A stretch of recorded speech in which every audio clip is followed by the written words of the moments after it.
नमस्कार बच्चों, मैं समीक्षा गायकवाड़ छत्तीसगढ़ से। आप सुन रहे हैं कक्षा 12वीं विषय रसायन अध्याय 2 विलयन। विलेयता किसी पदार्थ अर्थात विलेय की वह अधिकतम मात्रा जो निश्चित ताप पर विलायक की एक निश्चित मात्रा में घुली होती है, पदार्थ की विलेयता कहलाती है। गैसों की द्रवों में विलेयता। गैसों की द्रवों में विलेयता का हमारे दैनिक जीवन में बहुत अधिक महत्व है। जल में वायु घुली होती है, जिसके कारण ही जल में पाए जाने वाले जीव जंतु सांस ले पाते हैं। इसी प्रकार यदि हम दैनिक जीवन की बात करें तो आप सभी ने गर्मियों के दिन में आपने कोल्ड ड्रिंक जरूर पी होगी। ये जितने भी शीतल पेय होते हैं, इनमें कार्बन डाइऑक्साइड गैस घुली होती है और इसे आप महसूस तब कर सकते हैं जब आप ठंडी कोल्ड ड्रिंक की बोतल का ढक्कन खोलते हैं, तो वैसे ही आवाज के साथ गैस बाहर निकलती है।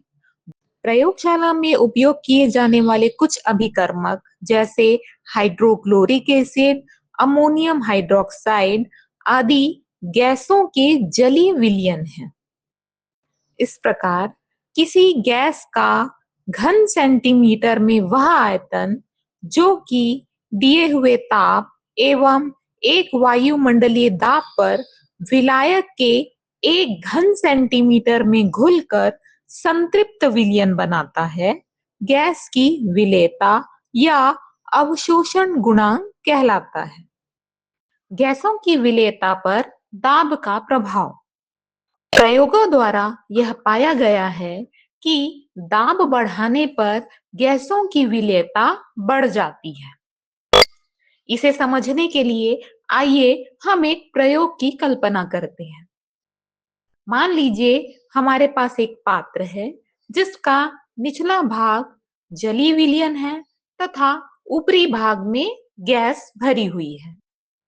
अब हम एक पिस्टन ऊपर की तरफ लगाते हैं और उसके पश्चात इसे धीरे धीरे नीचे की ओर दबाते चले जाते हैं, जिससे पात्र के इकाई आयतन में गैसीय अणुओं की संख्या बढ़ती जाती है और जैसे जैसे हम दाब बढ़ाते जाते हैं, अब गैस के जो अणु हैं वे विलयन में प्रवेश करने लगते हैं और इस प्रकार पर दाब बढ़ाने से गैस की विलेयता भी बढ़ती जाती है।